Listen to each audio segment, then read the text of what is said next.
Hello, today Eden and I from the class of 3e A will be describing the Arnold Finney portrait painting, the Statue of Liberty, and the Sydney Opera House for the final task project.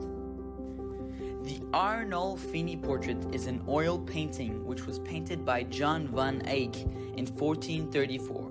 This takes the form of a double portrait which depicts an Italian merchant, Giovanni di Niccolao Arnold Finney, and his pregnant wife.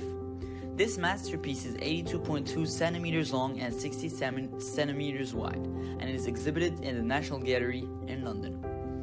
In the foreground, there's a couple holding hands and a dog at their feet. The wife is pregnant and wearing green clothes, which is a rare color to find in these times, so I deduce that this was a rich merchant couple living in a big house with good accommodations, such as on the right, a bed with red sheets, which is another hard color to obtain in the 15th century.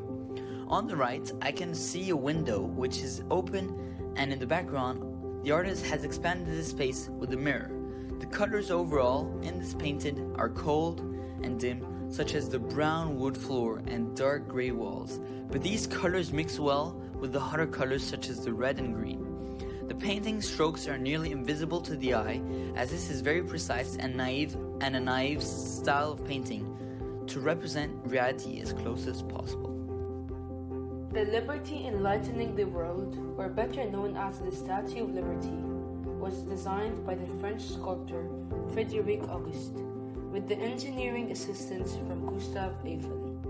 This monument was a gift the French people gave on the 4th of July 1884, which now represents the US Independence Day, to commemorate the alliance of France and the United States during the American Revolution.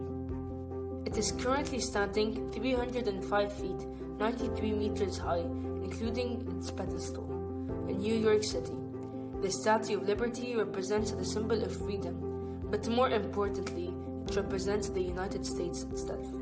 If we take a closer look at this monument, we notice that her right foot is raised, as if she is continuously on the move, forever bringing peace to others.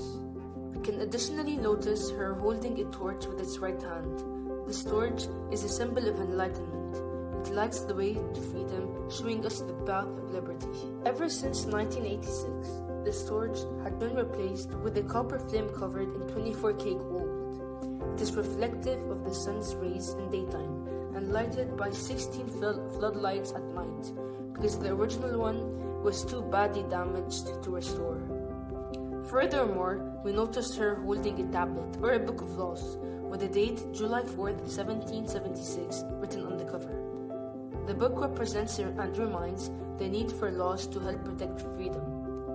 Sadly, visitors have not been allowed inside the torch for over a century after a massive explosion. This is also the reason why the torch is closed off.